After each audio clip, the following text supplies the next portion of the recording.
Sidul Naik, Minggu 1 Maret 2022 kelas A semester 3. Video ini saya buat untuk memenuhi ujian akhir semester mata kuliah manajemen sarana dan prasarana.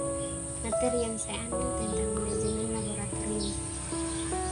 Pengertian laboratorium.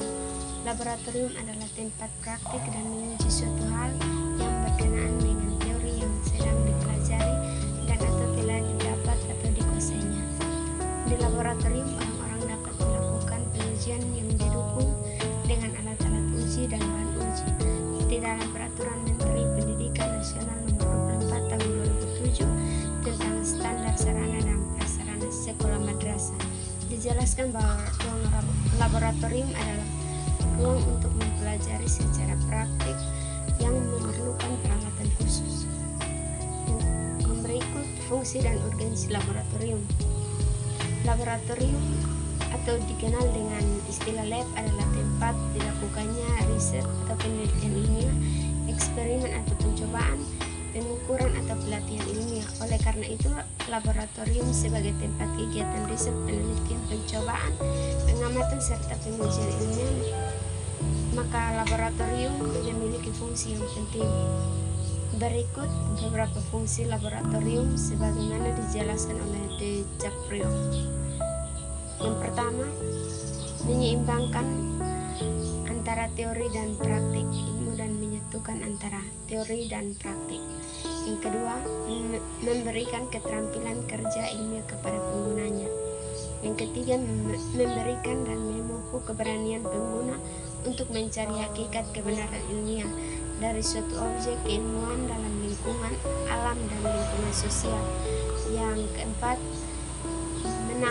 menambah keterampilan dan keahlian dalam mempergunakan alat media yang tersedia di dalam laboratorium untuk mencari dan menentukan kebenaran ilmiah sesuai dengan berbagai macam riset atau eksperimentasi yang akan dilakukan. Selanjutnya terkait dengan urgensi. Laboratorium di sekolah dijelaskan oleh De Caprio sebagai berikut.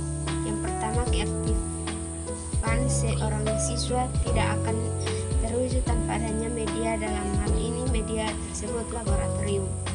Yang kedua, kegiatan-kegiatan yang berpusat pada pengembangan keterampilan proses, keterampilan motorik, dan pembentukan sikap ilmiah, khususnya pengembangan minat untuk melakukan penyelidikan, penelitian lingkungan, dan minat untuk mempelajari alam secara mendalam.